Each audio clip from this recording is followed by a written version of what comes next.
USQ is home to the Centre for Australian Indigenous Knowledges. The Centre for Australian Indigenous Knowledges, or CAIK as we know it, is designed to support Indigenous students here on campus at USQ, as well as providing research opportunities for academics from within USQ and from all over Australia. We hope you enjoy the following presentations. I would like to begin by acknowledging the Jarawar and Gayabal peoples, traditional owners of the land on which we meet today. I acknowledge our elders, past and present, who have paved the way for us and future generations to continue celebrating our culture. My name is Rhonda Hagan and I am a Mamu woman from the Mandurah people in far north Queensland. I pay my respects to my mother and elder of my country. My topic today is about working with Indigenous peoples and communities. Due to the time limit, I can only provide general information to you. I encourage you to do some research if the opportunity arises for you to work with Indigenous peoples and communities. The major element to approach this topic is based on protocols. Protocols are followed by everyone. We have royal protocol for the Queen of England and her family, Princess Mary and her family from Denmark, the President of the United States, Barack Obama, and our own Prime Minister, Kevin Rudd. We have protocols for visiting dignitaries from other countries. Therefore, we have become aware of many cultures and cultural practices. Many relate to hierarchy, status, gender, age, and other characteristics. You may notice in the image of Queen Elizabeth and the First Lady Michelle Obama that the world became aware of a crucial part of protocol with the Queen. Nobody is allowed to touch her. Australia's own former Prime Minister, Paul Keating, learnt this lesson a number of years ago.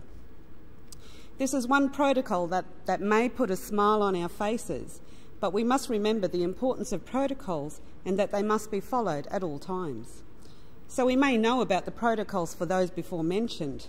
However, I'd like to ask you the question, do you know or are you aware of the protocols involved when working with Indigenous peoples and communities?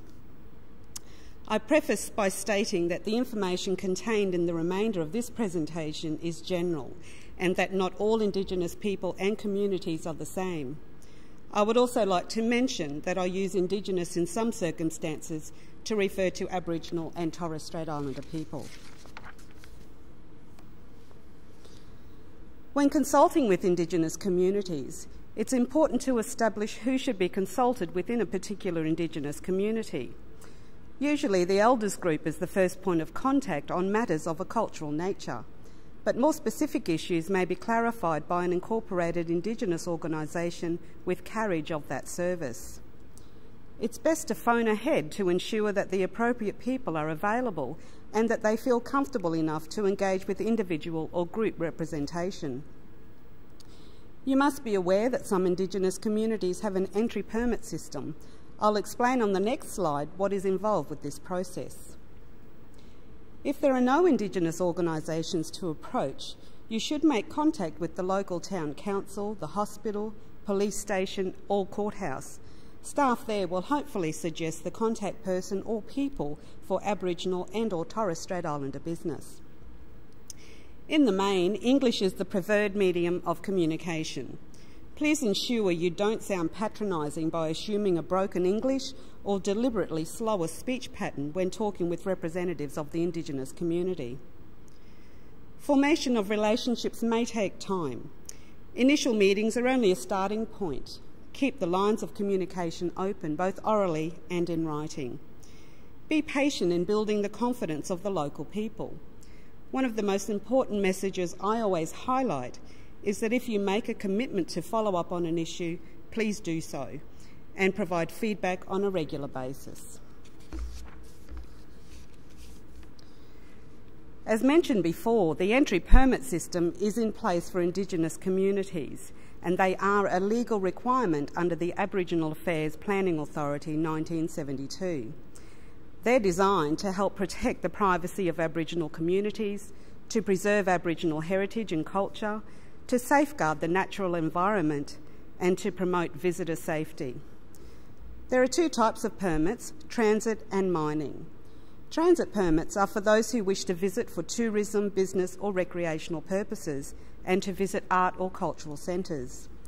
Mining access permits are any exploration or mining activities which must be approved by the Minister for Indigenous Affairs after they have consulted with the Indigenous community and the Aboriginal Lands Trust.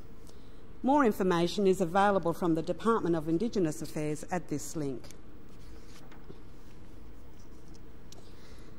The next element of Indigenous protocol is cultural respect. You should acquaint yourself with and research the local history of the area you are visiting. It's a good beginning to develop cultural respect and to follow cultural protocol of the local area and the Indigenous community. It's helpful to understand the demographics of the Indigenous population from the most recent Australian Bureau of Statistics figures, and to be aware of them when meeting with or writing about the local population. If you're not aware of the local Indigenous-specific issues, you can approach a nominated spokesperson from the Indigenous community to gain some insight. It's helpful for you to have knowledge of the history of the Aboriginal and Torres Strait Islander flags and to acknowledge the traditional owners prior to all formal events. Acknowledgement of traditional owners can be conducted in various forms. There are two ways that I'd like to share with you. You may be familiar with one or both of these. Welcome to Country should be conducted at official events and may be conducted by traditional owners of the land on which the meeting takes place.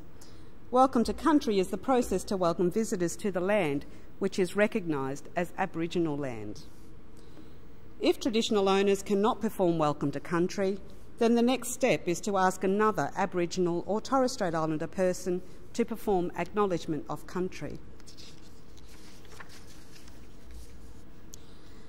When Acknowledgement of Country takes place, it can be conducted by Aboriginal and non-Aboriginal people. Aboriginal people would be mindful to identify their people and country and pay respect to the traditional owners, as I have done at the beginning of this talk. An example of what you could say is, I would like to acknowledge the traditional owners on whose land this meeting takes place. If you know who the traditional owners are, you can name them. However, check that your pronunciation of the name is correct to ensure no embarrassment occurs. Here's an example of what this university has developed. USQ Media Services consulted with us to ensure all the information was culturally appropriate. The importance for acknowledging traditional owners is that it develops a relationship with the Aboriginal and Torres Strait Islander community. This is a sign that you value their presence and pay respect to the traditional history and culture of the Indigenous communities. Acknowledgement of traditional owners should be embedded in official functions, meetings at the beginning of the year, when there are special guests and visitors to your department or community, at conferences and any other event or function you host or attend. I hope you're now aware of some of the basic protocols to follow when working with Indigenous people and communities. Thank you for your time.